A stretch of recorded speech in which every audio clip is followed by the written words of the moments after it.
Hello everyone. I hope आप सब अच्छे होंगे भाई। तो इस वीडियो में हम डिस्कस करने वाले हैं हिस्ट्री के वो सारे क्वेश्चंस जो एडीक्यूटी ने सीजीएल और सीएचएसएल में पूछे थे, और कुछ क्वेश्चन मैंने सीपीओ के भी डाले हैं। सीपीओ तो क्या मतलब, कहने का मतलब ये है यार, जो सीजीएल में रिपीट हुए थे ना, वो वहीं से उन्हीं टॉपिक से क्वेश्चन सीएचएसएल में आए हैं और उन्हीं से सीपीओ में आए हैं, और उन्हीं से दिल्ली पुलिस में आपको देखने को मिलेंगे। यहीं से क्वेश्चन आएंगे। टॉप 100 क्वेश्चन मैं लेके आया हूँ, ठीक है। नाम तो टॉप 100 का है, बट क्या पता क्वेश्चन आपके 150 प्लस भी जा सकते हैं। मैं बहुत सी चीज़ें डिस्कस करूँगा। ये क्लास आप देख लेना, हिस्ट्री आपकी पूरी कवर हो जाएगी। इससे बाहर आपको कुछ भी देखने को नहीं मिलेगा, ठीक है।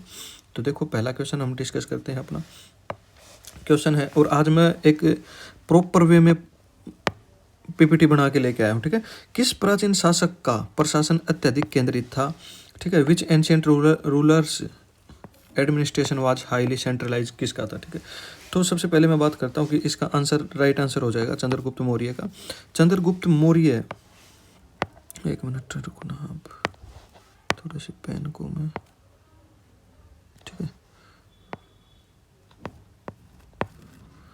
चंद्रगुप्त मौर्य का, हाँ जी हाँ, जन्म कब हुआ था? 345 में इसका जन्म हुआ था। ईसा पूर्व की बात है। अच्छा, गद्दी पर कब बैठा था? 322 ईसा पूर्व में चंद्रगुप्त मौर्य गद्दी पर बैठा, ठीक है।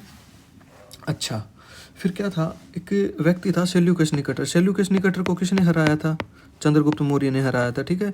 और किसको हरा कर बैठा था? उससे पहले मगध पर किसका शासक था? धनानंद का था, ठीक है। और धनानंद को हराने में किसने इसकी सहायता करी थी? चंद्रगुप्त की सहायता किसने करी थी? इनका एक तरीके से आप गुरु बोल सकते हो, ठीक है, जिसको अर्थशास्त्र का जनक बोला जाता है।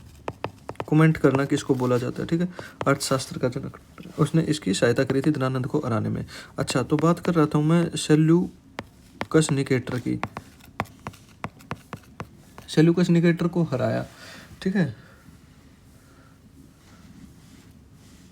और जो सेल्यूकस था उसका एक सेनापति था जिसका नाम था मेगास्थनीज। मेगास्थनीज, और मेगास्थनीज ने एक पुस्तक लिखी थी जिसका नाम था इंडिका। इंडिका, ठीक है। यहाँ से सिर्फ इतना ही आप जानो। बाकी अगर मैं बात करूँ समुद्रगुप्त की, तो ये गुप्त वंश का शासक था, ठीक है। गुप्त वंश का शासक था। और समुद्रगुप्त को क्या बोला जाता है? भारत का आइंस्टाइन बोला जाता है क्या? नहीं, भारत का आइंस्टाइन नहीं बोला जाता, कुछ और बोला जाता है। एक बार कमेंट कर देना क्या बोला जाता है, ठीक है। क्लासेज में मैंने ये करवाया हुआ भी है। अच्छा, उसके बाद बात करता हूँ हर्षवर्धन वंश की। ये वर्धन वंश से रिलेटेड था। आगे क्वेश्चन भी आएंगे इसलिए मैं ये बताता हूँ, ठीक है। अच्छा, और वर्धन वंश का जो संस्थापक था वो कौन था? प्रभाकर वर्धन गुप्त वंश का संस्थापक था, ठीक है। ठीक है।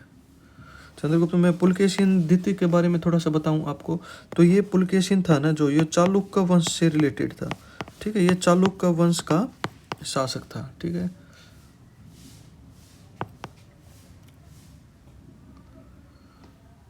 और जो चालुक्य वंश था इसका संस्थापक कौन था? फिर जयसिंह इसका संस्थापक था, ठीक है। और पुलकेशिन ने हर्षवर्धन को हरा दिया था। पुलकेशिन ने हर्षवर्धन को हराया था, ठीक है। यहाँ से क्वेश्चन बनता है। पुलकेशिन सेकंड था ये, ठीक है। और पुलकेशिन ने हर्षवर्धन को हराकर एक, वो क्या बोलते हैं उसको, उपाधि धारण की, जिसका नाम था परमेश्वर की उपाधि, ठीक है। परमेश्वर की उपाधि धारण कर ली थी सर। अच्छा, कुछ और भी बताऊं आपको, ठीक है। अच्छा, फिर एक विदेशी यात्री आया था, हुएन सांग, ठीक है। हुएन सांग कब आया था भारत आया था पुलकेशिन के समय पर।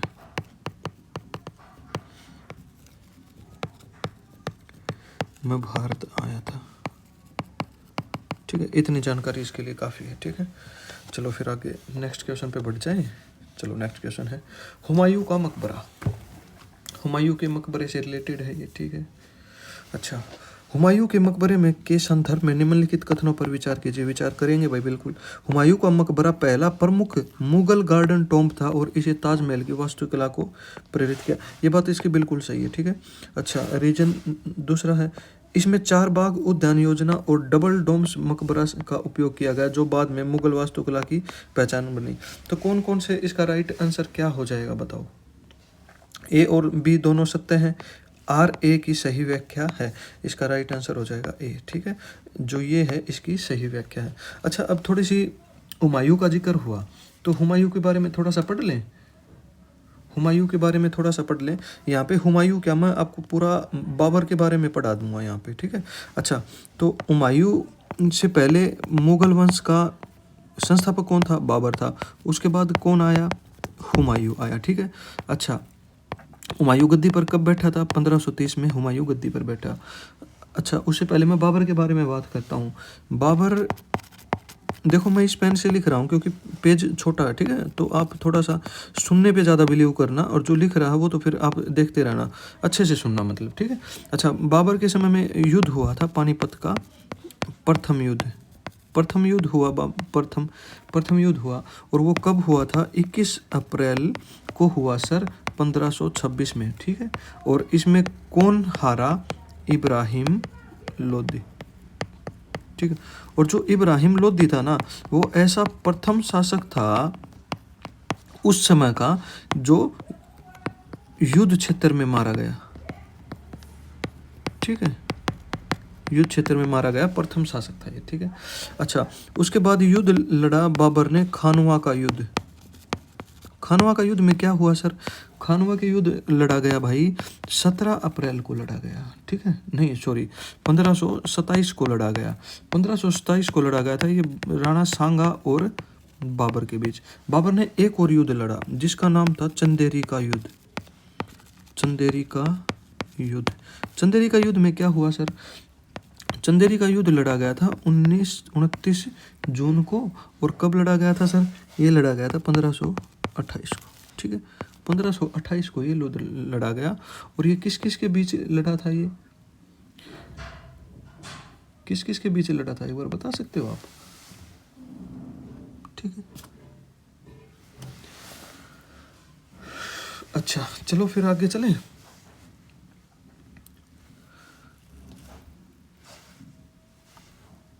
और जो बाबर था ना, बाबर, उसका जो शव था वो कहाँ दफनाया गया था? पहले तो वो दफनाया गया था आगरा में। आगरा में क्या, कहाँ पे? आराम बाग में। और दोबारा फिर वो कहाँ पे दफनाया गया? काबुल में, ठीक है। तो यहाँ से क्या क्वेश्चन बन गया? बाबर पहला ऐसा व्यक्ति था जिसके शव को 2 बार दफनाया गया था, ठीक है। 2 बार दफनाया गया, हो जाएगा क्वेश्चन, ठीक है। दिल्ली पुलिस में अगर आएगा तो उड़ा देना भाई। अच्छा, बाबरनामा किसने लिखी थी? बाबरनामा, बाबरनामा बाबर ने ही लिखी थी, पढ़ा लिखा था। अच्छा, उसका फारसी अनुवाद किसने किया था? ये पॉइंट यहाँ पे, ठीक है। फारसी अनुवाद किया था अब्दुल रहीम खाने खाना, ठीक है। अब्दुल रहीम खाने खाना ने, ठीक है, ठीक है। अच्छा, और बाबर की मृत्यु तो हो गई थी 1530 में। उसके बाद कौन बैठा फिर? हुमायूं। और उसी के बारे में हमने थोड़ा सा जानना है, हुमायूं के बारे में, ठीक है। अच्छा, हुमायूं ने 2-3 युद्ध लड़े। पहला युद्ध कौन सा था? चौसा का युद्ध, ठीक है। किसके साथ था ये? ये था हुमायूं वर्सेज कौन था? शेरशाह सूरी। शेरशाह सूरी के बीच ही युद्ध लड़ा गया था, ठीक है। अच्छा, एक युद्ध और लड़ा जिसको बोलते हैं बिलग्राम या कन्नौज का युद्ध। इम्पोर्टेंट है, याद रख रहे ना, कन्नौज का युद्ध। कन्नौज का युद्ध कब लड़ा गया था सर? ये लड़ा गया था 1540 में, ठीक है। 1540 में। और क्या हुआ इसमें? हुमायूं पराजित हुआ, हुमायूं पराजित हुआ। और ये फिर यहाँ से भाग निकला और कहाँ भाग गया? फिर काबुल की तरफ भाग गया, ठीक है। अच्छा, हुमायूं के बारे में 1-2 चीज़ें और बताता हूँ। जो ये हुमायूं था ना, ये इसे लिख देता हूँ। हुमायूं ज्योतिषी में विश्वास, बहुत ज़्यादा विश्वास रखता था, ठीक है। ज्योतिषी में, ज्योतिष लिख देता हूँ, ज्योतिष में विश्वास रखता था। और ये पता है क्या करता था, ये 7 डे 7 कपड़े पहनता था, मतलब 7 रंग के 7 दिन अलग अलग कपड़े पहनता था, 7 रंग के कपड़े पहनता था। ठीक है, ठीक है, तो इसका राइट आंसर ये हो जाएगा हमारा। नेक्स्ट क्वेश्चन पे चलो फिर। एलोरा की गुफाओं में कुल कितने धर्मों से रिलेटेड संबंधित गुफाएं हैं? ठीक है, एलोरा की जो गुफाएं हैं इसमें सर 3 धर्मों के हैं। कौन कौन से हैं?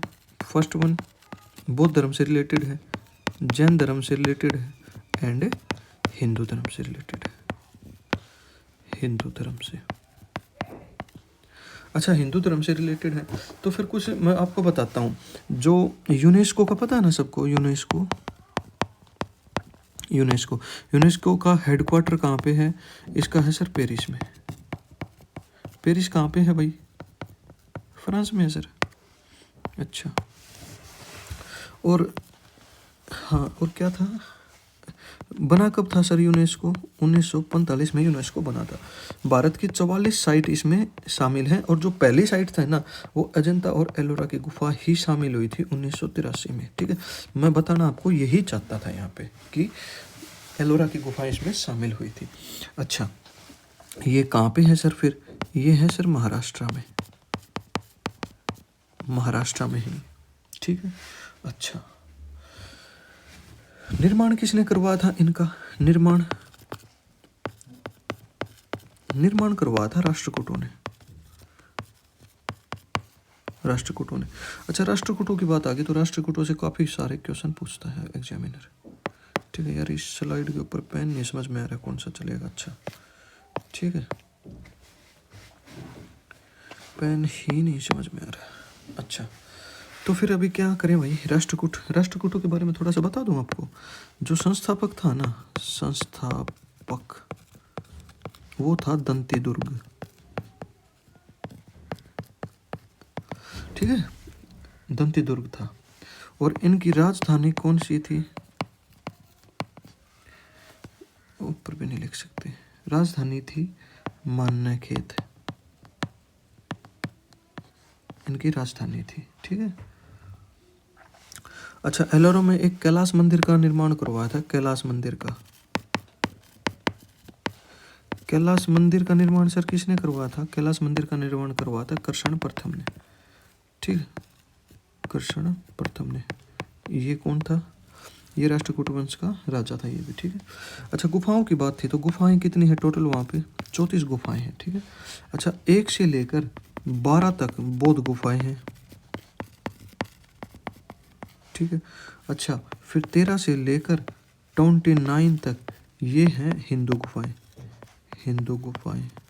ठीक है, अच्छा फिर 29 रह गया। 30 से लेकर 34 तक ये 5 गुफाएं किसके नाम की रह गई? फिर ये रिलेटेड हैं जैन धर्म से, जैन धर्म की गुफाएं हैं। ठीक है, इतना याद रख लो आप यहाँ से। ठीक है, अच्छा यहाँ से और कुछ पूछेगा तो फिर बौद्ध धर्म के बारे में, जैन धर्म के बारे में आगे मैं क्वेश्चन लेके आऊँगा, वहाँ मैं आपको बता दूंगा। नहीं तो फिर यहाँ पे सब कुछ होच पोच हो जाएगा। ठीक है, तो आंसर इसका 3 हो जाएगा। ठीक है, सबसे ज़्यादा गुफाएं किसकी हैं? हिंदू की हैं। क्यों? क्योंकि 13 से लेकर 29 तक हैं। ठीक है, समझ रहे हो आप कितनी होगी? 17 गुफाएं होंगी। ठीक है, और 1 से 12 थी, फिर ये तो 12 ही हो गई, और 5 है किसकी? जैन धर्म। ठीक है, नेक्स्ट क्वेश्चन देखो। नेक्स्ट क्वेश्चन है मथुरा कला। ये क्वेश्चन भी मैंने करवाया हुआ एक बार। मथुरा कला शैली का विकास मुख्य रूप से किस काल में हुआ था? ठीक है, किस काल में हुआ था? इसका राइट आंसर हो जाएगा सर कुषाण काल में हुआ था। ठीक है, चलो मैं पेन ले लेता हूँ ऐसा। कुषाण काल में इसका विकास हुआ था सबसे ज़्यादा। अच्छा, तो फिर कुछ और पॉइंट्स मैं आपको बता दूँ इसके बारे में। कुषाण वंश का शासक कौन था? कुषाण वंश का संस्थापक कौन था सर? कुजुल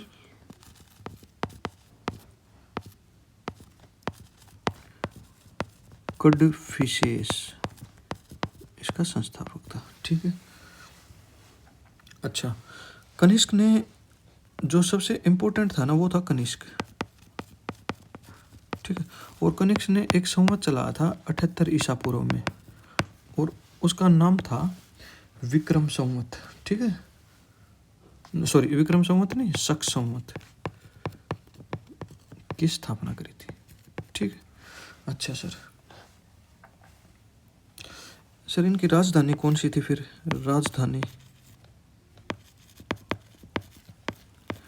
राजधानी, दो राजधानी थी, ठीक है। पहली राजधानी थी पेशावर, ठीक है, और दूसरी राजधानी थी मथुरा,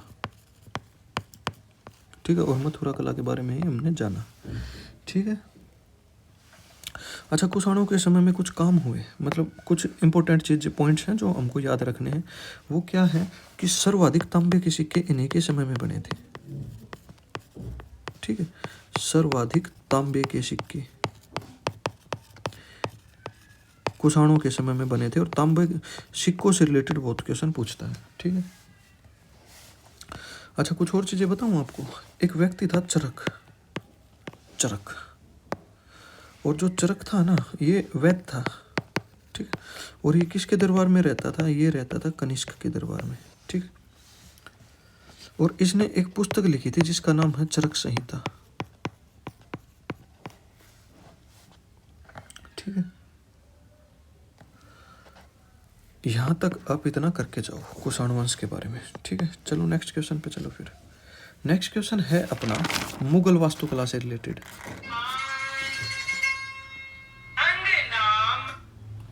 मुगल वास्तुकला से रिलेटेड क्वेश्चन है।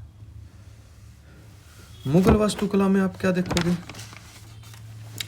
मुगल से हम पढ़ा, मुगल वास्तुकला फारसी, इस्लामी, तुर्की और भारतीय शैलियों के समन्वय से बनी एक अद्वितीय इंडो इस्लामिक शैली है। इंडो इस्लामिक शैली तो है भाई, देखो ये, ठीक है। अच्छा, मुगल निर्माण में लाल बलुआ पत्थर और सफेद संगमरमर सबसे अधिक प्रयुक्त सामग्री थी। क्या ये दोनों सही हैं? बिल्कुल सही है, ठीक है, बिल्कुल सही है। नेक्स्ट क्वेश्चन पे चले, चलो। नेक्स्ट क्वेश्चन है, सल्तनत के शासकों का सही कालानुक्रमित क्रम कौन सा है? सल्तनत के जो शासक, कितने शासक हुए, उनका सही क्रम हमको बताना है, सही क्रम, ठीक है। अच्छा, सबसे पहले तो दिल्ली सल्तनत की बात आ गई। दिल्ली सल्तनत पर 4 वंशों ने शासन करा। 4 वंश थे दिल्ली सल्तनत पे। कौन कौन से थे? मैं 1 बाय 1 बताऊंगा और उनके सन भी बता दूंगा, ठीक है। सबसे पहला था गुलाम वंश। गुलाम वंश ने कब तक शासन करा? 1206 से लेकर 1290 तक शासन करा, ठीक है। उसके बाद आया खिलजी वंश। खिलजी वंश, खिलजी वंश रहा 1290 से लेकर, कब तक रहा था खिलजी वंश? खिलजी वंश कहाँ तक कब तक रहा था? 1320 तक। सबसे छोटा कार्यकाल था इन्हीं का, ठीक है। अच्छा, उसके बाद आए तुगलक। तुगलक कब से कब तक रहे? ये रहे थे 1320 से 1414 तक, ठीक। उसके बाद आए लोधी वंश। लोधी वंश आया, और लोधी वंश रहा 1414 से लेकर 1526 तक, जब तक बाबर ने इसको नहीं लपेट दिया, ठीक है। अच्छा, गुलाम वंश में कुछ चीज़ें हैं, जैसे कि रजिया सुल्तान थी, ये 1236 से लेकर 1240 तक इसका शासन रहा था। गयासुद्दीन जो बलबन था, ये 1266 से इसका शासन शुरू हुआ था। कुतुबुद्दीन ऐबक ने तो शुरुआत ही करी थी किसकी? गुलाम वंश की, ठीक है। और इल्तुतमिश था, ये इसके बाद आया था, ठीक है, इसके बाद आया था। ये 1210 में गद्दी पे बैठा था। तो सही क्रम क्या हो जाएगा? सबसे पहले तो 3 नंबर का, अरे राइट आंसर भी लगा हुआ, ठीक है। तो इसको ऐसे देख लो आप, हो जाएगा। अच्छा, कुछ चीज़ें बता दूं आपको।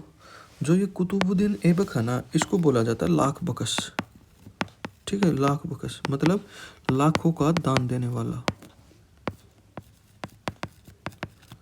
दान देने वाला की संज्ञा दी गई है इसको, ठीक है। अच्छा, कुतुबुद्दीन ऐबक ने जो हम देखते हैं कुतुब मीनार, कुतुब मीनार का निर्माण करवाया था, ठीक। और पूरी किसने करवाई थी? इल्तुतमिश ने करवाई थी। अच्छा, एक व्यक्ति था कुतुबुद्दीन का, क्या बोलते हैं उसको, सेनापति, ठीक है। कुतुबुद्दीन का सेनापति था बख्तियार खिलजी। बख्तियार खिलजी, इसने क्या करा सर? इसने नालंदा को ध्वस्त कर दिया था। नालंदा को ध्वस्त किया या लूटा, ऐसे लिख लो। और नालंदा की शुरुआत किसने करी थी? कुमार गुप्त ने करी थी, जो हम आगे पढ़ेंगे। कुमार गुप्त ने करी थी। और कुमार गुप्त का मतलब कौन से वंश का था? गुप्त वंश का था। ठीक है, कुमार गुप्त। यहाँ से क्वेश्चन अगर आएगा तो उड़ा देना, मैंने आपके नॉलेज के लिए वैसे बता दिया। ठीक है।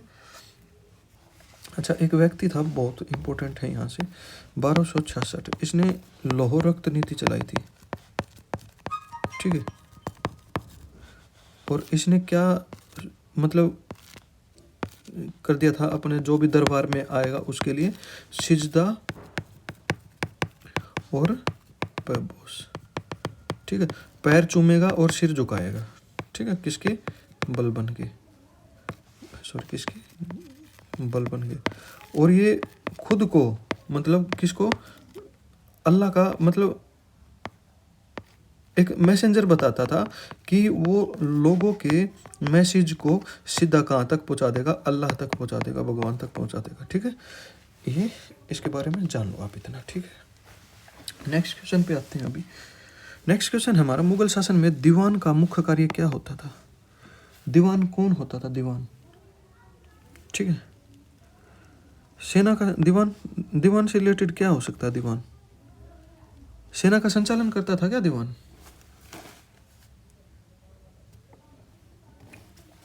या फिर राजसव? चलो, दीवान क्या करता था? राजसव। दीवान से नाम से ही पता चलने लग रहा है। ठीक है, दीवान चल जाता है पता, इसे राजस्व संग्रह करता था दीवान। अच्छा, फिर कुछ और पॉइंट्स मैं बताता हूँ आपको, यहाँ पे याद रखना, जहाँ से क्वेश्चन पूछेगा आपसे। लिखो, मंत्री परिषद। मंत्री परिषद विजारत। ठीक है, गुप्तचर को क्या बोला जाता था? दरोगा ए डाक चौकी। ठीक है। अच्छा, मीर बख्शी क्या होता था? मीर बख्शी,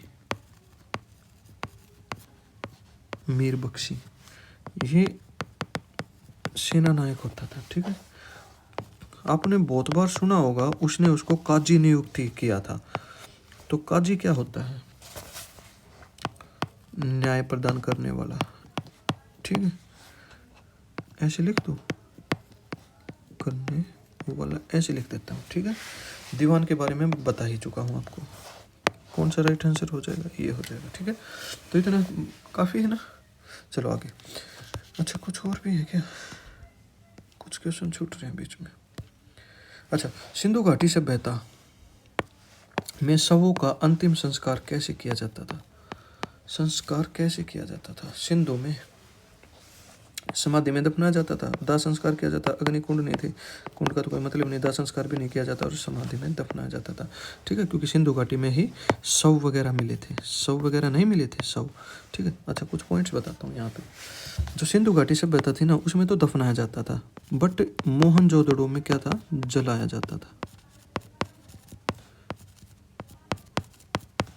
ठीक है, सिंधु घाटी सभ्यता की खोज कब हुई थी? 1921 में की थी सर। किसने करी थी? दयाराम साहनी ने करी थी, दयाराम साहनी ने करी थी। ठीक है। अच्छा, एक जगह है सिंधु घाटी सभ्यता की ही, धोलावीरा। धोलावीरा, और इस साइट को 2021 में यूनेस्को में शामिल कर दिया गया। ठीक है, और यूनेस्को के बारे में बता दिया मैंने, 1945 में बना था और हेडक्वार्टर है इसका पेरिस में। ठीक है, ये पॉइंट्स आप यहाँ पे याद रखना। अच्छा, सिंधु घाटी के बारे में कुछ और चीज़ें मैं बताता हूँ आपको। कुछ ये एक मैप याद रख लेना, यहाँ से क्वेश्चन आ गया तो। North, south and east and west. जो नॉर्दर्न मोस्ट साइट थी ना, जहाँ पे खोजी गई थी, वो थी मांदा, जो कहाँ पे है? जे एंड के में है। ठीक है, जे एंड के में है। अच्छा, ईस्टर्न जो साइट है ना, वो है मेरठ में। मेरठ में है, कहाँ पे? अलीपुर में। ठीक है। अच्छा, वेस्टर्न जो साइट है वो है सुतका गेंडोर। ठीक है, ये है पड़ती है बलूचिस्तान में, बलूचिस्तान में ये पड़ती है। अच्छा सर, कुछ और भी मैं बताता हूँ आपको। और एक और साइट है, ये पड़ती है महाराष्ट्र में और जिसका नाम है दाइमाबाद। दाइमाबाद, दोमाबाद भी बोल देते हैं इसको, ठीक है, दोमाबाद भी कई बार बोल देते हैं। अच्छा कुछ और, मैं आगे स्लाइड नहीं है, ठीक है। अच्छा कुछ पॉइंट्स बताता हूँ मैं आपको, एक पेज ऐड कर लेता हूँ मैं, सफ़ेद पेज, चलो मैं सफ़ेद पेज ऐड कर लेता हूँ, ठीक है। अच्छा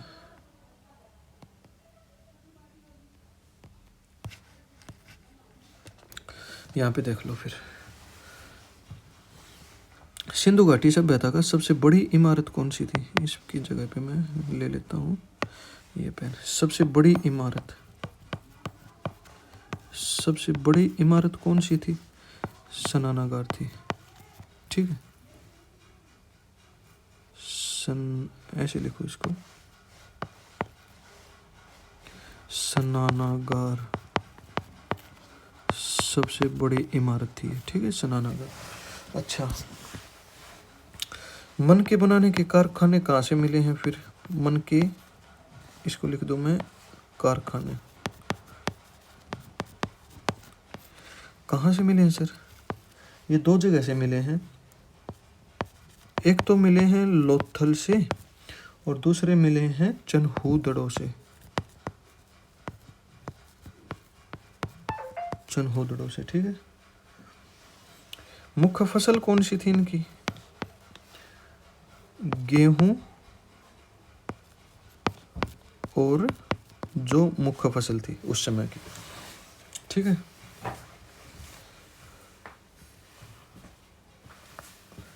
गेहूं और जो मुख्य फसल थी।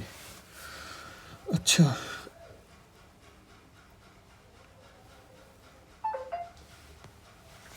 एक घोड़े के अस्थि पिंजर मिले थे एक जगह पे, जहां से क्वेश्चन पूछ लेता कई बार। घोड़े के पिंजर लिख देता हूं मैं यहाँ पे इस तरीके से, ठीक है। कहाँ पे मिले थे? ये मिले थे सुतको तदा से, कालीबंगन से एवं लोथल से, ठीक है। ये 100 मिले थे, ये याद रख लेना आप। कुछ और इम्पोर्टेंट चीज़ें बताता हूँ, कुछ नदी से रिलेटेड क्वेश्चन पूछता है, ठीक है। हड़प्पा कौन सी नदी के किनारे पे है? ये क्वेश्चन पूछ लेगा आपसे, रावी के किनारे पे है। मोहनजोदड़ो, ये है सिंधु नदी के। अच्छा कालीबंगन इम्पोर्टेंट है, कालीबंगन कहाँ पे है फिर? घग्गर पे है, ठीक है। अच्छा रोपड़ से क्वेश्चन पूछ सकता है फिर, रोपड़ कौन सी नदी की है? सतलुज की। और मोस्ट इम्पोर्टेंट है लोथल, बोगवा के, बोगवा नदी। और जो ये बोगवा नदी है ना, ये मतलब सहायक नदी है किसकी? सतलुज नदी की, ठीक है। इतना आप इसके बारे में जान लो। नेक्स्ट क्वेश्चन है हुमायूं का मकबरा, ठीक है। हुमायूं का मकबरा से रिलेटेड फिर क्वेश्चन पूछा लिया। हुमायूं का मकबरा पूर्णतः वर्गाकार हस्त विहिष्ट योजना पर आधारित है। अकबर का मकबरा सिकंदरा बहुस्तरीय पिरामिड नुमा संरचना है। इतमाद उद दौला का मकबरा भारत का पूर्ण संगमरमर का मकबरा है, ठीक है। उपयुक्त सभी मकबरे केंद्रीय गुंबद योजना का पालन करते हैं। केंद्रीय गुंबद योजना तो थी नहीं उस समय, ठीक है। अच्छा तो चौथा तो है नहीं, ये भी नहीं है। अच्छा ये दोनों नहीं है, तो इसके तीनों आंसर ये हो जाएगा, ठीक है। तो आंसर इसका ये हो जाएगा। और इससे रिलेटेड कुछ चीज़ें बताता हूँ मैं आपको। इतमाद उद दौला का, क्योंकि इतमाद उद दौला यहाँ से क्वेश्चन पूछा जा सकता है। अकबर के बारे में भी खूब पढ़ लिया, पढ़ेंगे भी। और हुमायूं के बारे में तो मैं बता चुका हूँ, बाबर के बारे में बता चुका हूँ, पूरा मुगल काल भी करवा दूंगा और दिल्ली से मतलब हर चैप्टर करवा दूंगा। जहाँ से मेरे को लगेगा यहाँ से क्वेश्चन पूछ लिया तो वो अलग से करवा दूंगा। जैसे कि इतमाद उद दौला है, ठीक है। तो इतमाद उद दौला आया था, इसका जिक्र आपको पढ़ने को मिलेगा जहांगीर के समय में, ठीक है। जहांगीर, तो थोड़ा सा जहांगीर के बारे में बता देता हूँ आपको। जहांगीर ने अपने शासन की शुरुआत करी थी अकबर के बाद, और अकबर की मृत्यु 1605 में हो गई थी, और उसके बाद ये फिर 1624 तक ये रहा था। ठीक है, मात्र 19 साल का इसने राज करा था। इसका नाम था सलीम। ठीक है, और एक पुस्तक थी तुजुक ए जहांगीरी, किसने लिखी थी?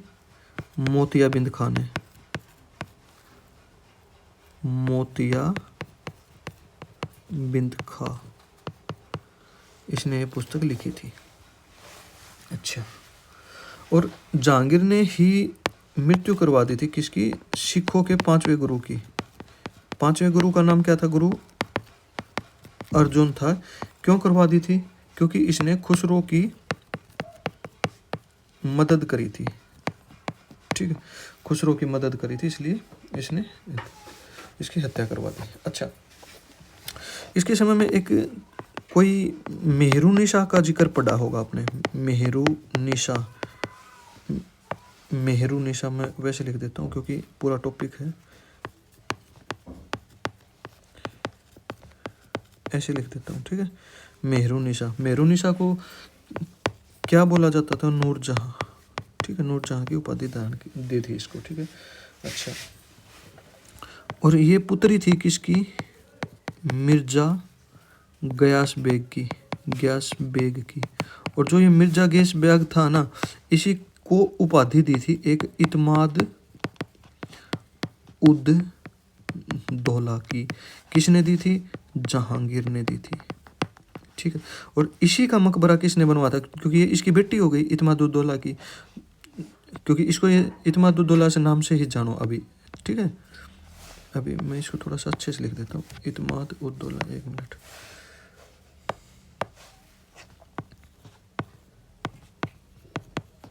इत्माद उद दौला। ठीक है, तो इसको उपाधि दी थी जहांगीर ने। ठीक है, और इसका मकबरा बनवाया था किसने? इस नूरजहां ने इसका मकबरा बनवाया था। और इस नूरजहां ने जो ये मकबरा बनाया, इसमें सबसे पहले बार एक शैली का यूज हुआ था। शैली, अरे शैली का यूज हुआ था, जिसको बोलते हैं पितरादुरा शैली। ठीक है, पितरादुरा शैली इसको बोलते हैं। ठीक है, तो इस शैली के लिए मैंने आपको ये सारी चीज़ें बताई हैं। अच्छा, फिर जो इसकी माँ थी ना, जो ये थी नूरजहां, इसकी माँ का क्या नाम था? असमत बेगम। असमत बेगम। और इस असमत बेगम ने क्या करा था? गुलाब से इत्र बनाने की विधि खोजी थी। ठीक है, जो आज हम सेंट देखते हैं ना, परफ्यूम, उनकी शुरुआत यहीं से हुई थी। ठीक है, इतना जान लिया हमने इसके बारे में। ठीक है, इतना ही काफ़ी है। चलो फिर नेक्स्ट क्वेश्चन पे चलो। निम्नलिखित में से कौन सा युग्म सही सुमेलित है? अच्छा, ये कुछ प्रशासन से रिलेटेड टर्म्स हैं, ये हमको जाननी है। उत्खेत्यता, ठीक है, बंडा गरहा दिक्रिता, तलावाटका, ध्रुवाधिकारा निका। ठीक है, और ये सारी गलत हैं, और इसमें सिर्फ राइट आंसर इसका ए हो जाएगा। ठीक है, राइट आंसर हो जाएगा इसका ए। ठीक है, तो इसको आप नोट कर लेना। नेक्स्ट क्वेश्चन पे चलो। अच्छा, कुछ चीज़ें यहाँ पे मैंने डिस्कस करने के लिए शायद ये पेज छोड़ा था, अभी मेरे को ये नहीं पता आपके साथ यहाँ इसके बारे में क्या डिस्कस करूँ मैं। ठीक है, भूमिका माप से रिलेटेड है, या अधिकारिता। चलो आगे करूँगा। सिकंदर लोधी से रिलेटेड होते हैं वैसे तो। ठीक है, यहाँ डिस्कस कर लूँगा। दिल्ली सल्तनत का दूसरा अफगान शासक कौन था? दिल्ली सल्तनत का दूसरा अफगान शासक कौन था? तो जो लोधी वंश था ना, वो अफगानी थे, ये अफगानी थे। और शुरुआत किसने की थी लोधी वंश की? लोधी वंश कब से कब तक था? 1414 से 1526 तक लोधी वंश रहा। और 14 से 1400 नहीं भाई, 1451 से। ठीक है, कुछ गलत तो नहीं बता दिया मैंने पीछे? 1526 तक। ठीक है, अच्छा, तो शुरुआत किसने करी थी? बहलोल लोधी ने शुरुआत करी थी। ठीक है। और उसके बाद कौन आया था? सिकंदर लोधी आया था, सिकंदर लोधी। ठीक है, तो दूसरा अफगान शासक तो उसी तरह सिकंदर लोधी हो गया। अगर पहले की बात कर देगा तो आप बता दोगे बहलोल लोधी हो जाएगा। ठीक है, दूसरा सिकंदर लोधी हो जाएगा। ठीक है। अच्छा, कुछ और चीज़ें बताऊँ जो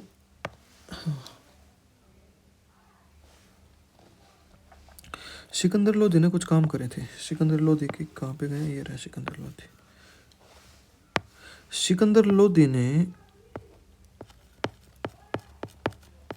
आगरा की स्थापना करी थी।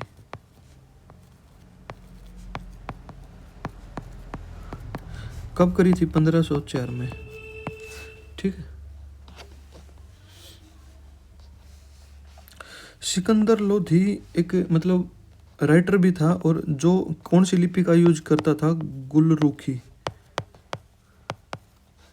गुलरुखी। ठीक है।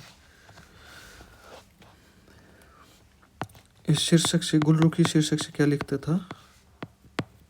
कविताएं लिखता था।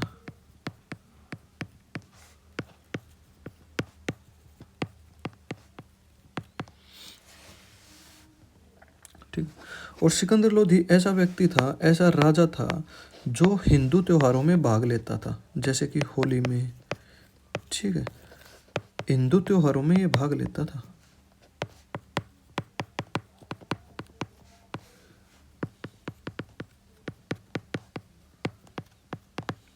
ठीक है। आवाज़ ये पटपट की आवाज़ आ रही होगी, इसका मैं सॉल्यूशन बहुत जल्द करूंगा। माइक मैंने मंगवा रखा है, बहुत जल्द माइक आ जाएगा। मैं विदाउट माइक अभी पढ़ा रहा हूँ। ठीक है, तो साउंड में आपको थोड़ी सी प्रॉब्लम भी हो रही होगी, बट कहीं ना कहीं आप कंटेंट के ऊपर भरोसा रखो। ठीक है। बिंबिसार के कौशल की राजकुमारी से विवाह का राजनीतिक महत्व क्या था? बिंबिसार, बिंबिसार कौन से वंश का था फिर ये? बिंबिसार कौन से वंश का था? बौद्ध धर्म का प्रचार करने के लिए नहीं, प्रचार से कोई नहीं था। कौशल के साथ शांति, दक्षिण भारत के साथ व्यापार भी नहीं था। प्रसेनजित का पतन नहीं था। ठीक है, कौशल के साथ क्या था? शांति का, ठीक है, के लिए इसने राजकुमारी से विवाह करी थी। ठीक है, शांति के लिए ही करेगा। अच्छा, मौर्य वंश से रिलेटेड है, तो मौर्य वंश की स्थापना कब हुई थी? मौर्य वंश की स्थापना कब हुई थी? मौर्य वंश। ठीक है। अच्छा, मौर्य वंश से कुछ और चीजें आप देखो यहाँ पे। किसने करी थी? चंद्रगुप्त मौर्य ने करी थी। चंद्रगुप्त ने की। उसके बाद कौन आया? बिंबिसार आया।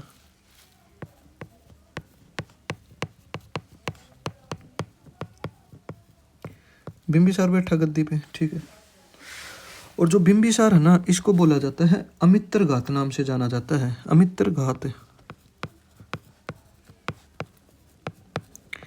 और जिसको बोलते हैं शत्रु विनाशक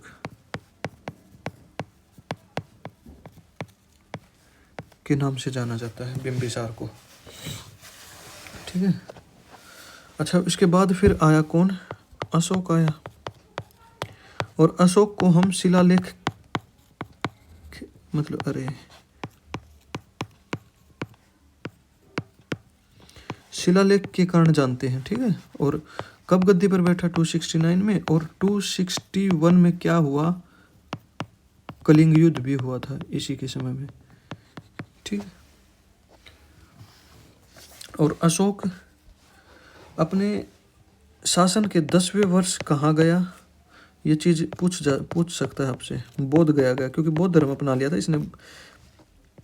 काफ़ी एक तरीके से नरसंहार हुआ था कलिंग युद्ध में, और उसके बाद इसका हृदय परिवर्तन हो गया था, और ये बौद्ध धर्म में, ये मतलब इसने शासन त्याग दिया था, और फिर ये बौद्ध धर्म के साथ ही मतलब प्रचार प्रसार में लग गया था। ठीक है। अच्छा, ये 12वें वर्ष कहाँ पे गया था? ये गया था निगाली सागर।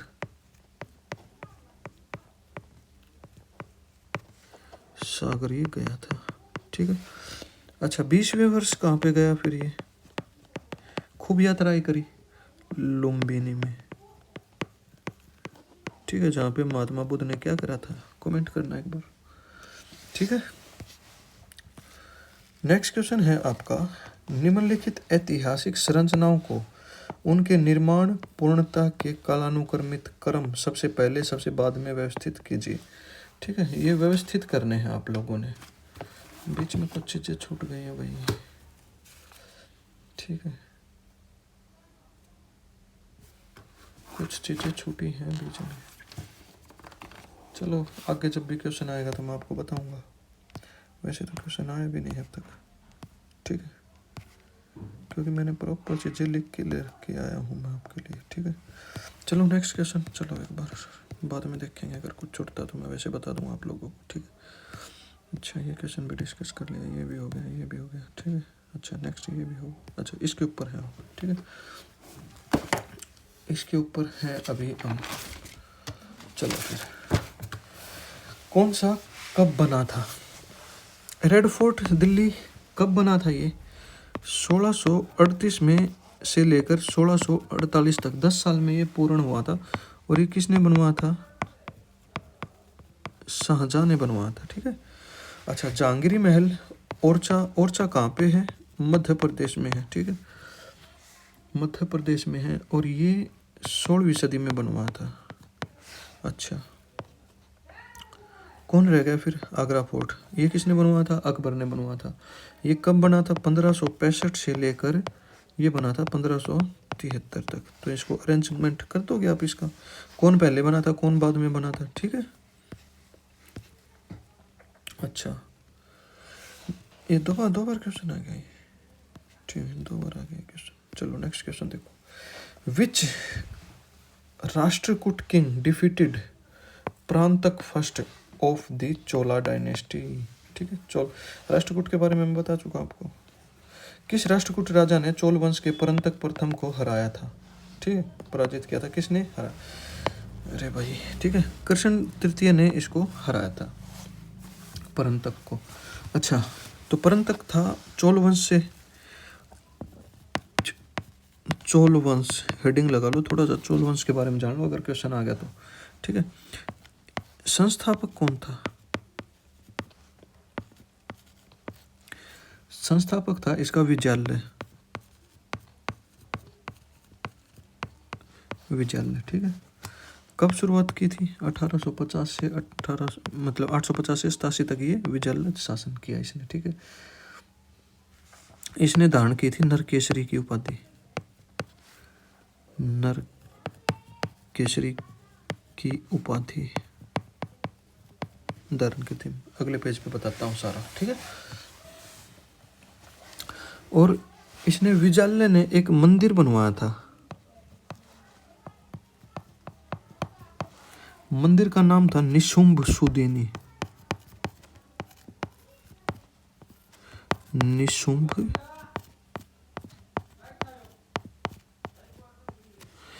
ठीक है, ये मंदिर बनवाया था। राजधानी कौन सी थी इनकी? राजधानी थी तंजावर। ठीक है, या फिर तंजौर। ठीक है, राजधानी थी। और जो ये प्रांतक था ना, फर्स्ट और कृष्ण थर्ड के बीच एक युद्ध हुआ था ना, ये जो इस युद्ध को, कौन सा युद्ध था ये था तकोल्लम का युद्ध। तकोल्लम का युद्ध था ये। ठीक है, और इस तकोल्लम के युद्ध में इसका बेटा मारा गया, प्रांतक का। और प्रांतक का बेटा का नाम था राजादित्य। राजादित्य। ठीक है, अच्छा फिर यहां से कुछ और चीजें बताऊं आपको। चोल वंश का जो सबसे सर्वाधिक विस्तार हुआ ना, या फिर सर्वाधिक महान राजा बोलो आप, महान, वो था राजेंद्र प्रथम। राजेंद्र प्रथम था। ठीक है, अच्छा कुछ शब्द थे जैसे कि उर्था, सभा, महासभा, ये क्या होते थे? प्रशासन से रिलेटेड क्वेश्चन पूछता है एसएससी में खूब, ठीक है। तो जो और होता था ना, ये सर्वसाधारण लोगों की एक मतलब समिति होती थी, ठीक है, सर्वसाधारण लोगों की समिति, इसको ऐसे लिख लो आप। और जो महासभा होती थी ये ब्राह्मणों की और अग्रहारों की बस्ती होती थी, ठीक है। चलो फिर, अच्छा भूमिकर भी बता देता हूँ मैं। भूमिकर इनके समय में 1/3 था, ठीक है। किसका? फसल का होगा और किसका होगा, ठीक है। चलो फिर नेक्स्ट क्वेश्चन पे चलो। कुषाण शासकों द्वारा धारण की गई प्रमुख उपाधि कौन सी थी? देवपुत्र, अरे भाई, ठीक है, देवपुत्र उपाधि थी कुषाणों ने धारण की थी। अच्छा, देवपुत्र का मतलब क्या होता है? देवपुत्र, सन ऑफ गॉड।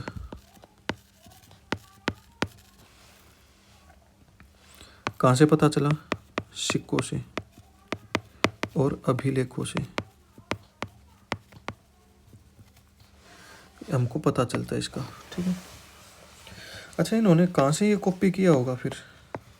ऐसा बताया जाता है ये कॉपी किया इन्होंने चाइना से, क्योंकि जो चाइना की कोई डायनेस्टी रही और वो अपने आप को बोलते थे सन ऑफ हेवन, वहाँ से इन्होंने इसको थोड़ा सा मॉडिफाई कर लिया और अपना लिया, ठीक है। और जो देवपुत्र ये अपने आप को बोलते थे ना सन ऑफ गॉड, इसका मतलब क्या था? ये अपने आप को ईश्वर का प्रतिनिधि बताते थे, बोलते थे कि हम क्या हैं? प्रतिनिधि हैं ईश्वर के, ठीक है। चलो फिर नेक्स्ट क्वेश्चन है आपका। नेक्स्ट क्वेश्चन है विजयनगर से साम्राज्य से रिलेटेड। विजयनगर परंपराओं के संबंध में कौन सा कथन सही है? कौन सा कथन सही है? विकल्पों का सही विश्लेषण करेंगे हम, ठीक है। अरे भाई, ये तो आंसर ही डल गई, आंसर ही डल गई, ठीक है। तो both Raj and sultans were called Rajadhiraja, ये उपाधियाँ थी, ठीक है, ये उपाधियाँ थी इनकी। तो एक बार विजयनगर के बारे में आपको थोड़ा सा बता देता हूँ, ये गलती से हो गया। विजयनगर,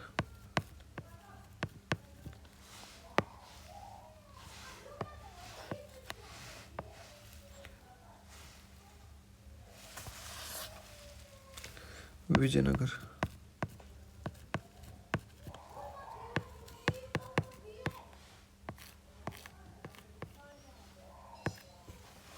ठीक है। विजयनगर की स्थापना कब हुई थी? 1336 में हुई थी। किसने करी थी? हरियर और बुक्का ने करी थी, ठीक है। दो व्यक्ति थे, हरियर और बुक्का। ये कौन से वंश से रिलेटेड थे? ये थे संगम वंश के। और संगम वंश का नाम क्यों, किस तरक्की से पड़ा? इनके पिता का नाम था संगम और उन्हीं के नाम पे इन्होंने स्थापना कर दी संगम वंश की, ठीक है। और जो राजधानी थी ना विजयनगर की, राजधानी थी हम्पी, ठीक है। कहाँ पे पड़ती है अभी? कर्नाटका में, ठीक है। कौन कौन से वंश आए थे विजयनगर साम्राज्य पर? संगम वंश हो गया पहले तो, फिर आया तुलुव वंश, सुलुव वंश, फिर आया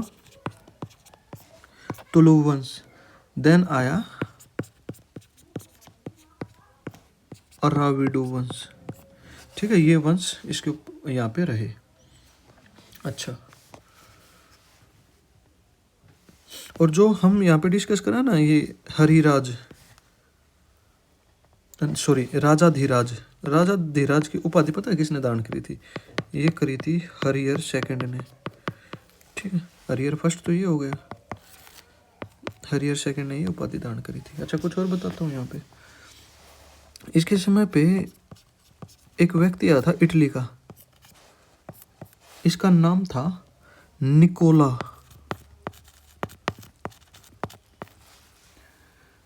कास्टी, ठीक है। ये व्यक्ति आया किसके समय में आया था सर ये? देवराय सेकंड के समय में, ठीक है, 1420 में ये आया था। प्रशासन किस तरीके से बटा हुआ था, प्रशासन के बारे में हर क्वेश्चन पे बताऊंगा, हर वंश से रिलेटेड बताऊंगा, ठीक है। प्रशासन था जैसे कि प्रांत था सबसे बड़ा, जिसको बोलते थे मंडल, ठीक है। उसके बाद था कोट्टम, जिसको बोलते थे जिला। उसके बाद था नाडु, एक तरीके से तहसील।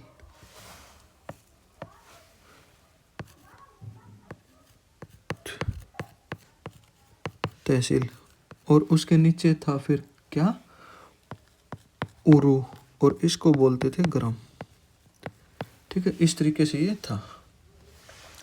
अच्छा, विजयनगर साम्राज्य में ना एक यंत्र फेमस था, वो था वीणा। वीणा थी, ठीक है, प्रचलित थी। यहाँ से क्वेश्चन पूछा गया है, ठीक है, इसलिए मैंने ये बता दिया आपको, इतना आप याद रखो। चलो फिर नेक्स्ट क्वेश्चन पे आ जाओ। भारतीय स्वतंत्रता संग्राम में बैकुंठ शुक्ल किस कारण प्रसिद्ध थे? बैकुंठ शुक्ल पता है कौन थे?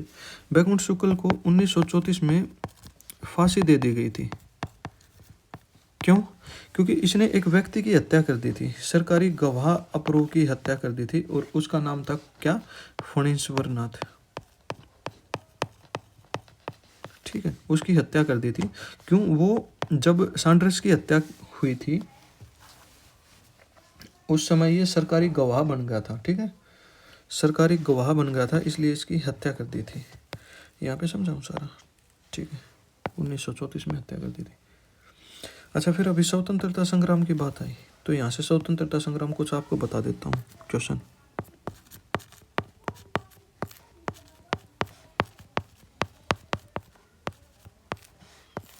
स्वतंत्रता संग्राम, पहली बार स्वराज की मांग कब हुई?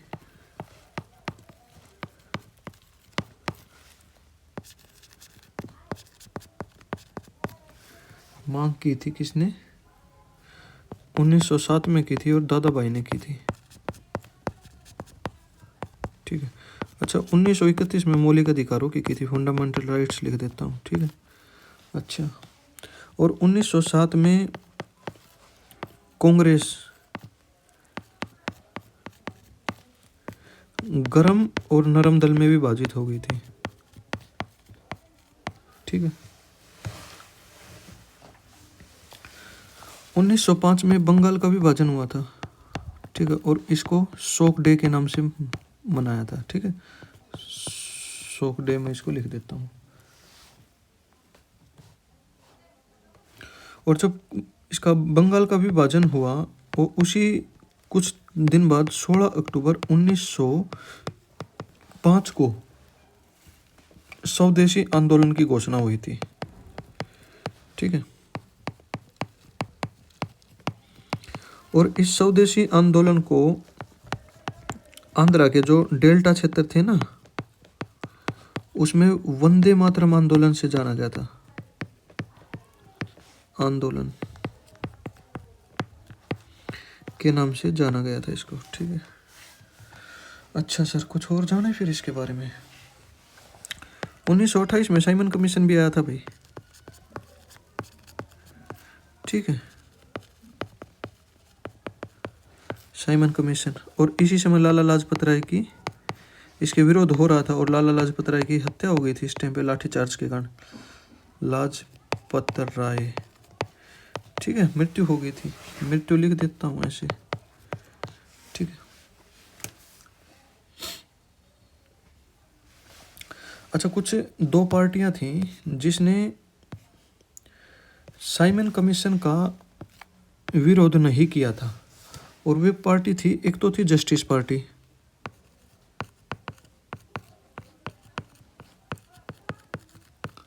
ठीक है, और दूसरी थी पंजाब यूनियन पार्टी, ऐसे ही लिख देता हूँ, चलो, पंजाब यूनियन, ये न आएगा, इसने विरोध नहीं करा था, साइमन का विरोध नहीं करा था इन्होंने, ठीक है। और 1928 में, फिर मैं बता दिया यहाँ पे, 1928 में सैंडर्स की हत्या हो गई थी। किसके, मतलब किसके नेतृत्व में? भगत सिंह के नेतृत्व में, ठीक है। और फिर क्या हुआ था उस टाइम में? पब्लिक सेफ्टी बिल पास हुआ था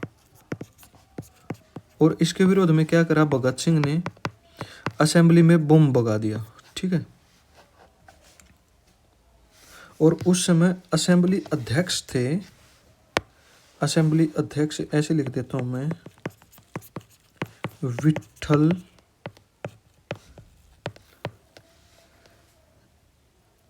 लिख देता हूँ, विट्ठल ऐसे लिख देता हूँ, चलो, विट्ठल भाई पटेल, ठीक है। अध्यक्ष, यहाँ से क्वेश्चन भी पूछ सकता है। अच्छा, कुछ और बताऊं फिर। 1931 में गांधी इरविन पैक्ट हुआ था, इरविन पैक्ट हुआ था, ठीक है। अच्छा, गोलमेज सम्मेलन, 3 गोलमेज सम्मेलन हुए, यहाँ से क्वेश्चन पूछेगा तो 1930 में हुआ, 31 में हुआ, 32 में हुआ। और 31 में गांधी जी ने भाग लिया था, ठीक है, गांधी ने इसमें भाग लिया था, ठीक है। अच्छा, पीएम कौन था तीनों गोलमेज सम्मेलन के समय? मैकडोनाल्ड था। पूरा नाम की बात करूं तो रेमजे मैकडोनाल्ड लिख लेना, ठीक है। अच्छा, कुछ और तो यहाँ पे क्या रह गया फिर? बस इतना ही जानो यहाँ पे, ठीक है। अच्छा, चलो नेक्स्ट क्वेश्चन। भारत छोड़ो आंदोलन के दौरान, भारत छोड़ो आंदोलन कब चला था? 1942 में। कब? 5 अगस्त या फिर 7 अगस्त था? 5 अगस्त या 7 अगस्त?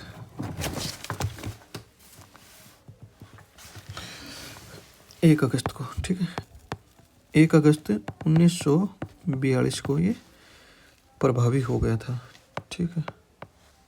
अच्छा, हाँ, फहराते समय पुलिस द्वारा गोली मारी गई युवा महिला क्रांतिकारी कनकलता, इंपॉर्टेंट है भाई, बरुआ किस राज्य से संबंधित है? ल्यूसेंट में दिया हुआ अच्छे से क्वेश्चन, सारे दिए हुए हैं भाई ल्यूसेंट में, अच्छे से कोई अगर करेगा तो, ठीक है। ये आसाम से रिलेटेड थी। अच्छा, कुछ और चीज़ें बताता हूँ आपको। भारत छोड़ो आंदोलन की शुरुआत हुई थी 1 अगस्त 1942 को। कहाँ से हुई थी? वर्धा से हुई थी, ठीक है। और कांग्रेस ने इसकी घोषणा करी थी।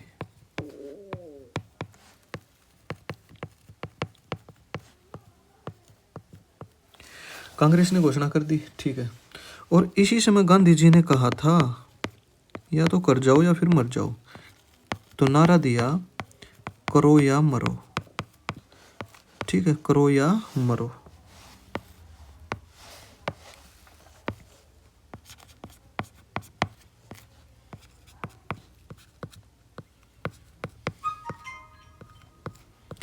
करो या मरो का नारा दिया था, ठीक है।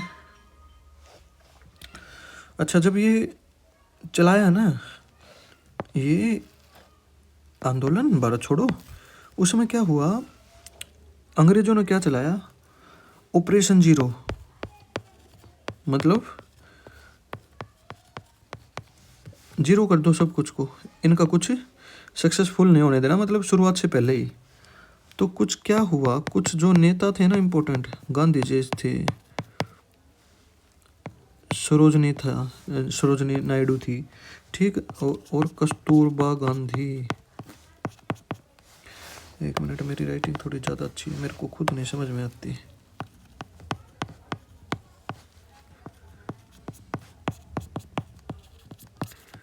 कस्तूरबा गांधी, ठीक है, इनको डिटेन कर लिया गया, गिरफ्तार कर लिया गया, ठीक है। और 1943 में बोस ने, पूरा लिख देता हूँ, सुभाष चंद्र बोस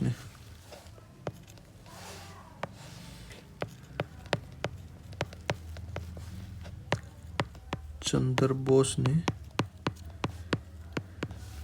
सिंगापुर में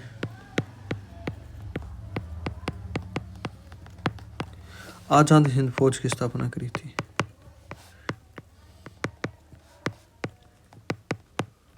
ठीक है, आज़ाद हिंद फौज की स्थापना कर दी थी। ठीक है सर, चलो आगे देखो फिर। अकबर की सुलह कुल नीति का मुख्य आधार क्या था? ठीक है, सार्वभौमिक सहिष्णुता था, सैन्य विस्तार नहीं था, ये भी नहीं था और ये भी नहीं था। ठीक है, अच्छा अकबर से रिलेटेड है, वैसे तो मैं पढ़ा चुका हूँ आपको, पर थोड़ा सा कुछ बता देता हूँ अगर कुछ मेरे को लगता है जैसे इम्पोर्टेंट है कि इनका संरक्षक कौन था अकबर। चलो मैं एडिंग लगा लेता हूँ एक बार यहाँ पे। अकबर, अकबर ठीक है, कब से कब तक था? 1526 से 1605 तक था। ठीक है, बैरम खां कौन था?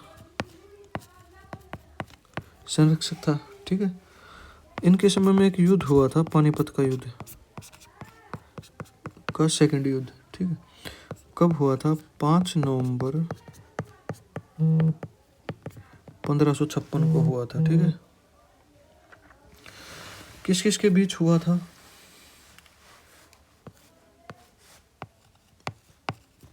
हेमू और अकबर। विजयी कौन हुआ? अकबर। ठीक है, एक और युद्ध हुआ 1576 में, हल्दी घाटी का युद्ध। ये किस किस के बीच हुआ था? ये हुआ था महाराणा प्रताप और अकबर। और विजयी कौन हुआ? अकबर हुआ। ठीक है, अच्छा इसने शुरुआत की थी दीन ए इलाही की, दीन ए इलाही। ठीक है, और किसने अपनाया था? पहले बीरबल ने। ठीक है, ये प्रथम भी था और ये लास्ट भी था। ठीक है, अच्छा इनके दरबार में एक व्यक्ति रहता था, कवि था वो था तानसेन। नवरत्न था ना अकबर के समय में, तानसेन था। ठीक है, और टोडरमल क्या था? टोडरमल से क्वेश्चन पूछ लेता कई बार। टोडरमल था फाइनेंस मिनिस्टर। ठीक है, इसके समय पे ही मनसबदारी प्रथा बहुत प्रचलित थी। ठीक है, मनसबदारी। चलो नेक्स्ट क्वेश्चन पे बढ़ते हैं फिर। निम्नलिखित ऐतिहासिक घटनाओं को सही कालानुक्रमित क्रम में व्यवस्थित कीजिए। ठीक है सर, शेरशाह सूरी द्वारा ग्रैंड सड़कों का निर्माण किया गया। जो ये शेरशाह सूरी था ये तो कुछ समय तक ही रहा था, 1539 में कन्नौज का युद्ध हुआ था, 1556 तक ही रहा था। ठीक है, अच्छा अकबर का शासन आरंभ हुआ था, अकबर का शासन हुआ था 1556 से और ये 1605 तक ये रहा था। ठीक है, अच्छा हुमायूं की मृत्यु कब हुई थी? फिर हुमायूं की मृत्यु तो हो गई थी 1556 में, उसके बाद ही तो अकबर आया था। ठीक, okay done done done done. ठीक है, ओके अच्छा, अरे हाँ ठीक है ठीक है ठीक है, ओके ओके डन है सब कुछ। अच्छा तो कुछ चीज़ें और बताऊँ फिर यहाँ पे, इसके बारे में तो क्या ही बताएंगे, नोट कर लोगे फिर यहाँ पे। ठीक है, शेरशाह सूरी इससे पहले आया था तो फर्स्ट नंबर आ जाएगा, उसके बाद सेकंड आ जाएगा, उसके बाद थर्ड आ जाएगा, या फिर उसके बाद सेकंड आ जाएगा, उसके बाद थर्ड आ जाएगा, उसके बाद सेकंड आ जाएगा। ठीक है, आंसर ये हो जाएगा। इनके बारे में सब कुछ बता चुका हूँ, शेरशाह सूरी के बारे में भी। शेरशाह सूरी के बारे में मैंने बताया कि आपको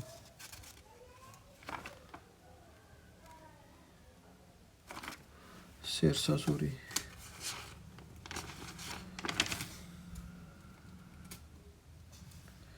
ठीक है, चलो आगे चलो।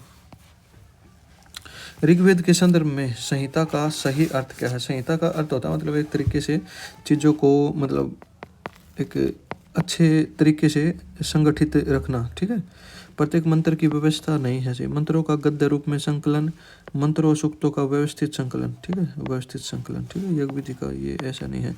अच्छा वेद हैं कितने टोटल? वेद हैं कितने टोटल? 4।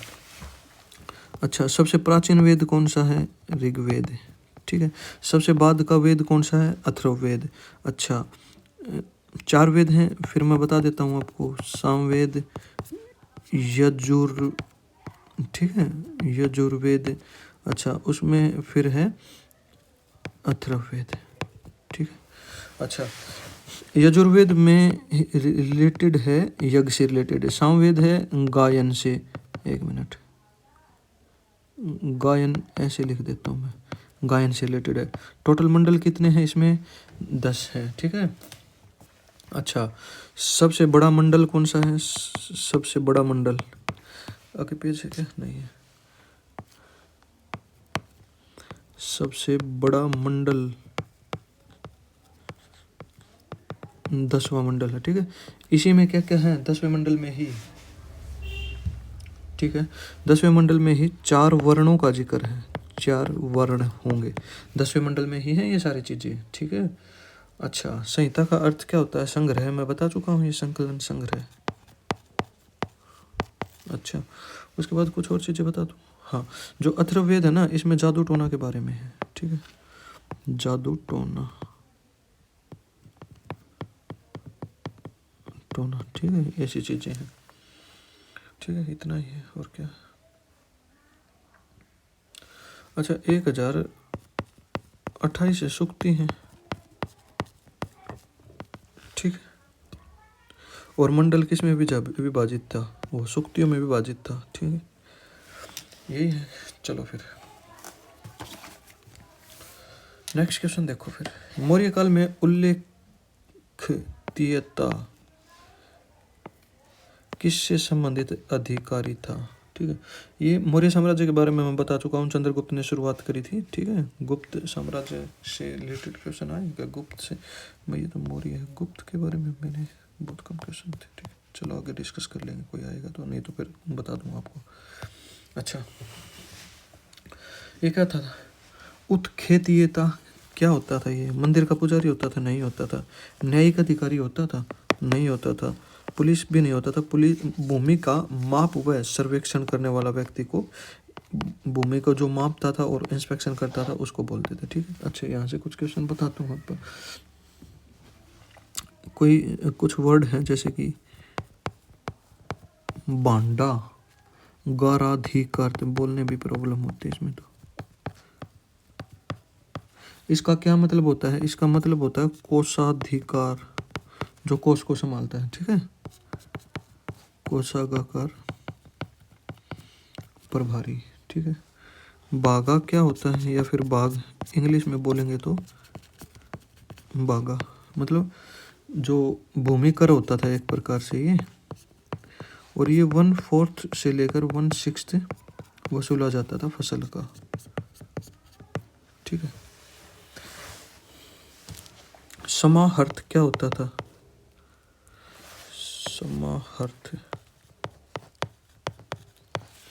समाहर्त होता है राजस्व का संग्रह,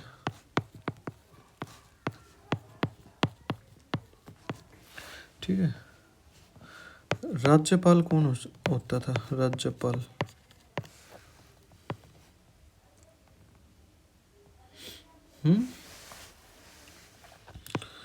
ये शासन संभालता था, ठीक है। 10 अपराध, 10 अपराध, ठीक है, से रिलेटेड थे। नेक्स्ट क्वेश्चन है, 14वीं शताब्दी के किस यात्री ने लिखा कि भारतीय सरदार बांस के जुर्मटों और दुर्गम भूभाग का उपयोग रक्षा के लिए करते थे, ठीक है। ये किसने लिखा था? अल्बरू ने लिखा था? नहीं। मार्को पोलो ने, मेगास्थनीज ने नहीं लिखा था, इब्न बतूता ने लिखा था, ठीक है। 14वीं शताब्दी की बात आ गई ना भाई, 14वीं शताब्दी की बात ही आ गई, ठीक है। अच्छा, 14वीं, ये इब्न बतूता आया कब था भारत? भारत कब आया था?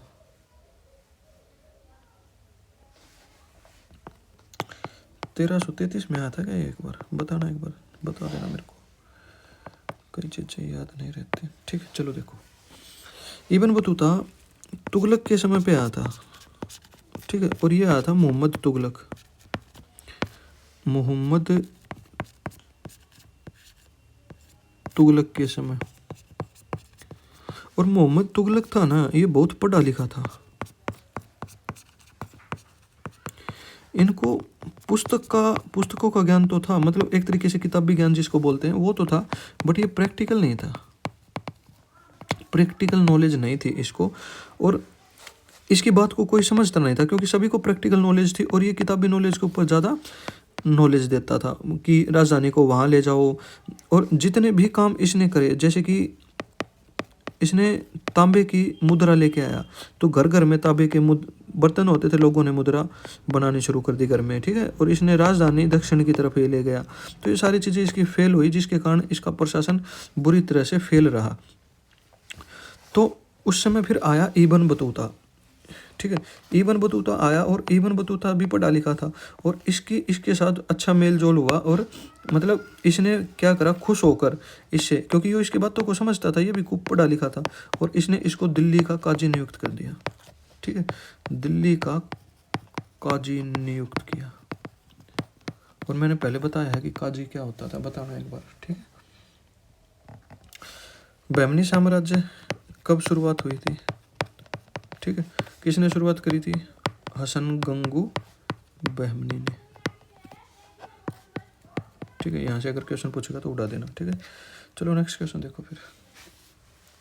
अशोक के शिलालेखों में प्रयुक्त प्राकृत भाषा किस लिपि में लिखी गई थी। प्राकृत भाषा थी अशोक के शिलालेखों की भाषा कौन सी थी, अगर आपसे पूछे कि भाषा कौन सी थी, भाषा थी प्राकृत, ठीक है। लिपि कौन सी थी, लिपि थी ब्राह्मणी,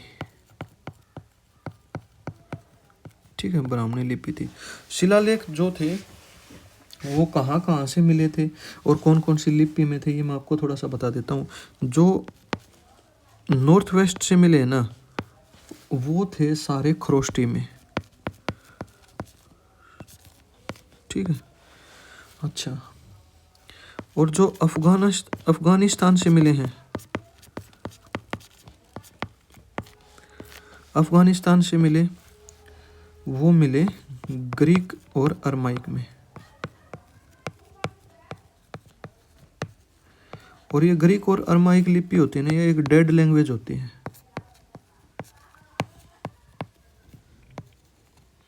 ठीक है। साइंस की सभी बुक इसी भाषा में लिखी होती हैं, ठीक है। क्योंकि साइंस जो यूएसए में है वो भी वैसी है।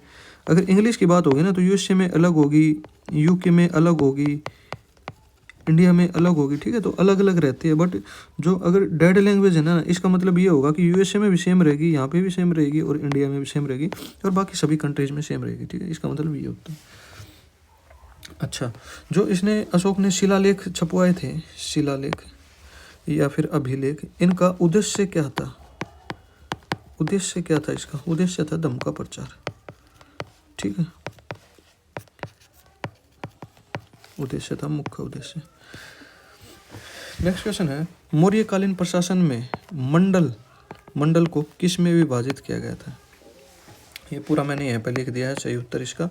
पहले मंडल था, आहार था, विषय था, ठीक है, और ग्राम था। ये इस तरीके से डिवाइड था। ये प्रशासन से रिलेटेड कई बार क्वेश्चन पूछता है, और मैंने ये इसलिए यहाँ पे डाला था, ठीक है। तो इस वीडियो में मैं सारे क्वेश्चन डिस्कस कर चुका हूँ, सभी क्वेश्चन मैंने डिस्कस कर लिए हैं। और इस वीडियो को आप लास्ट तक देख लेना, बस आपका पेपर अच्छा चल जाएगा भाई। जो CHSL ने क्वेश्चन पूछे हैं, यहीं से क्वेश्चन पूछे हैं, और इसके अलावा कोई भी क्वेश्चन पूछे नहीं हैं, ठीक है। थोड़ा सा आपको गुप्ता पीरियड के बारे में बता देता हूँ, क्योंकि गुप्ता पीरियड बीच में मेरे को कहीं भी नहीं दिखा, ठीक है। ऑप्शन थे, फिर मैंने वहाँ समझाना आपको मतलब सही नहीं लगा। 240 में शुरुआत हुई थी गुप्ता पीरियड की, और किसने करी थी, श्री गुप्त ने करी थी, ठीक है। अच्छा, आखिरी कौन था इसका मतलब राजा कौन था गुप्ता पीरियड में, वो था विष्णुगुप्त। पहला श्रीगुप्त और विष्णुगुप्त। अच्छा, सबसे महान कौन था, कुछ चीज़ें बताऊंगा, बस यहीं से क्वेश्चन पूछ लेगा। महान था चंद्रगुप्त, चंद्र महान था, ठीक है। और कब बैठा था ये गद्दी पे, 320 में, ठीक है। ये AD में आ गया, ठीक है। अच्छा, इसके बाद कौन आया फिर, समुद्रगुप्त आया। समुद्रगुप्त कब बैठा, 335 में बैठा, ठीक है। और समुद्रगुप्त का दरबारी कवि कौन था, दरबारी कवि था हरिसेन, ठीक है। और इसी के समय में एक व्यक्ति आया था फाहियान, ठीक है, फाहियान भारत आया था।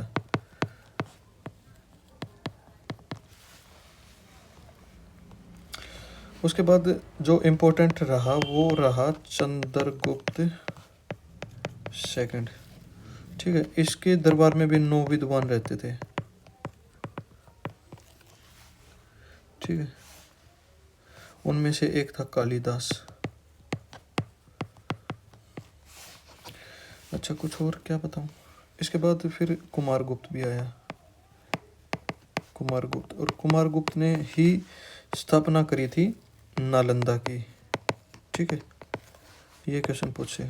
उसके बाद स्कंदगुप्त भी आएगा। स्कंदगुप्त ने गिरनार पर्वत पे, एक मिनट, गिरनार पर्वत पे एक लेक है सुदर्शन लेक। ठीक है, सुदर्शन झील का पुनर्निर्माण करवाया था। ठीक है, रीबिल्ड करवाया था इसको। ठीक है, तो ये पूरी क्लास हमने कर ली है, इसको बस लास्ट तक आप देख लेना। ये पीडीएफ भी मैं टेलीग्राम चैनल पे डाल दूंगा, तो आप टेलीग्राम चैनल ज्वाइन कर लेना। डिस्क्रिप्शन में मैं लिंक डाल दूंगा टेलीग्राम चैनल का। और कल आपकी इकोनॉमिक्स की क्लास रहेगी और एक क्लास लूँगा मैं करंट अफेयर की। ठीक है, करंट अफेयर मतलब आप 17 तारीख तक मैं ये क्लासेज आपकी करवा दूंगा। ठीक है, बाकी फिर आपको एनालिसिस मिल जाएगा शुरू, फिर एनालिसिस शुरू हो जाएगा, जीडी के लिए क्लासेज शुरू हो जाएंगी और एमटीएस के लिए क्लासेज शुरू हो जाएंगी। एमटीएस के लिए जल्द ही इंग्लिश लेके आने वाला हूँ विदाउट रूल, कोई रूल नहीं रटवाऊंगा, इंग्लिश ऐसे पढ़ा दूंगा आपको। ठीक है, तो जय हिंद, टेक केयर।